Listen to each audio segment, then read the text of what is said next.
السلام علیکم ورحمۃ اللہ وبرکاتہ۔ حدیث نمبر 334 صحیح بخاری۔ ہم رسول اللہ صلی اللہ علیہ وسلم کے ساتھ بعض سفر غزوہ بن مستلق میں تھے۔ جب ہم مقام میں بدا یا ذات الجبیش پر پہنچے تو میرا ایک ہار کھو گیا۔ رسول اللہ صلی اللہ علیہ وسلم اس کی تلاش میں وہیں ٹھہر گئے اور لوگ بھی آپ کے ساتھ ٹھہر گئے، لیکن وہاں پانی کہیں قریب میں نہ تھا۔ لوگ حضرت ابوبکر صدیق رضی اللہ تعالیٰ عنہ کے پاس آئے اور کہا، حضرت عائشہ رضی اللہ تعالیٰ عنہ نے کیا کام کیا کہ رسول اللہ صلی اللہ علیہ وسلم اور تمام لوگوں کو ٹھہرا دیا ہے، اور پانی بھی کہیں قریب میں نہیں ہے اور نہ لوگوں ہی کے ساتھ ہے۔ پھر ابوبکر صدیق رضی اللہ تعالیٰ عنہ تشریف لائے۔ رسول اللہ صلی اللہ علیہ وسلم اپنا سر مبارک میری ران پر رکھے ہوئے سو رہے تھے۔ فرمانے لگے کہ تم نے رسول اللہ صلی اللہ علیہ وسلم اور تمام لوگوں کو روک لیا، حالانکہ قریب میں کہیں پانی بھی نہیں ہے اور نہ لوگوں کے پاس ہے۔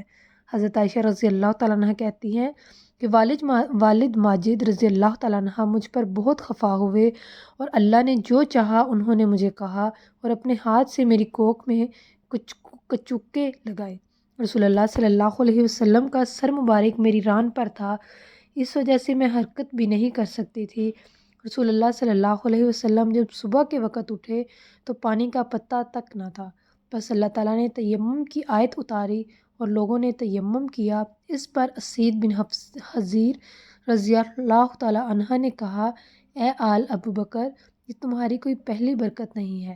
عائشہ رضی اللہ تعالیٰ عنہ نے فرمایا، پھر ہم نے اس اونٹ کو ہٹایا جس پر میں سوار تھی تو ہار اسی کے نیچے مل گیا۔ حدیث نمبر 335 صحیح بخاری۔ نبی صلی اللہ علیہ وسلم نے فرمایا، مجھے 5 چیزیں ایسی دی گئی ہیں جو مجھ سے پہلے کسی کو نہیں دی گئی تھی۔ 1 مہینے کی مسافت سے روب کے ذریعے میری مدد کی گئی ہے، اور تمام زمین میرے لیے سجدہ گاہ اور پاکی کے لائق بنائی گئی۔ بس میری امت کا جو انسان نماز کے وقت کو جہاں بھی پالے اسے وہاں ہی نماز ادا کر لینی چاہیے، اور میرے لیے غنیمت کا مال حلال کیا گیا ہے، مجھ سے پہلے یہ کسی کے لیے بھی حلال نہ تھا، اور مجھے شفاعت عطا کی گئی، اور تمام انبیاء اپنی اپنی قوم کے لیے مبعوث ہوتے تھے، لیکن میں تمام انسانوں کے لیے عام طور پر نبی بنا کر بھیجا گیا ہوں۔ حدیث نمبر 336 صحیح بخاری۔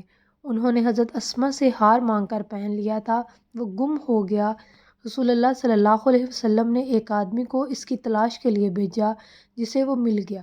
پھر نماز کا وقت آن پہنچا اور لوگوں کے پاس جو ہار کی تلاش میں گئے تھے پانی نہیں تھا۔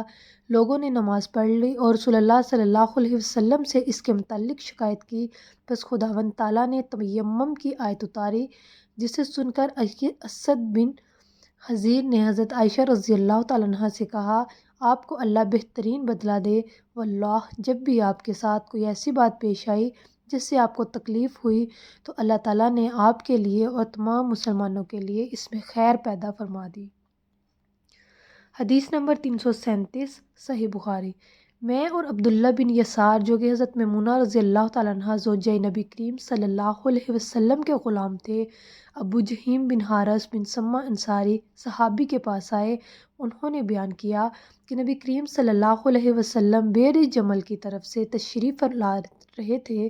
راستے میں ایک شخص نے آپ کو سلام کیا، یعنی خود اسی ابو حجیم نے، لیکن آپ صلی اللہ علیہ وسلم نے جواب نہیں دیا۔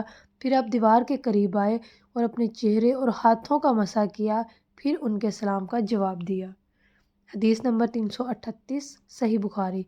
ایک شخص عمر بن خطاب رضی اللہ تعالیٰ عنہ کے پاس آیا اور عرض کی کہ مجھے غسل کی حاجت ہو گئی اور پانی نہیں ملا، تو میں اب کیا کروں؟ اس پر عمار بن یاسر رضی اللہ تعالیٰ عنہ نے حضرت عمر بن خطاب رضی اللہ تعالیٰ عنہ سے کہا، کیا آپ کو یاد نہیں جب میں اور آپ سفر میں تھے، ہم دونوں جنبی ہو گئے، آپ نے نماز نہیں پڑھی لیکن میں نے نماز پر لوٹ پوٹ لیا اور نماز پڑھ لی۔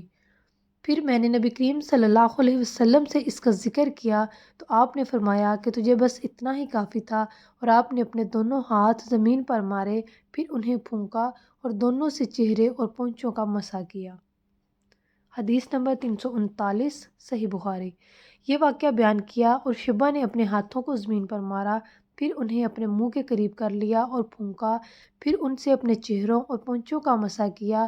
اور نضر بن شمیل نے بیان کیا کہ مجھے شعبہ نے خبر دی، حکم سے کہ میں نے زر بن عبداللہ سے سنا، وہ سعید بن عبد الرحمن بن ابزی کے حوالے سے حدیث روایت کرتے تھے۔ حکم نے کہا کہ میں نے یہ حدیث ابن عبد الرحمن بن ابزی سے سنی، وہ اپنے والد کے حوالے سے بیان کرتے تھے کہ عمار نے جو کہا جو پہلے مذکور ہوا۔ حدیث نمبر 340 صحیح بخاری۔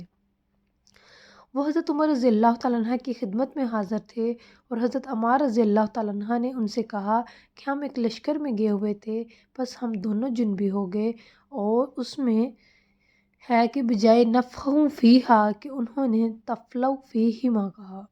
جزاک اللہ۔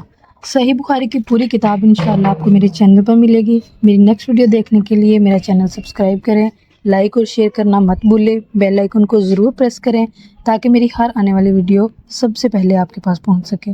آپ کا بہت بہت شکریہ، اپنا بہت سارا خیال رکھیں۔ اللہ پاک آپ کی مشکلیں آسان فرمائے اور آپ کے لیے آسانیاں پیدا فرمائے۔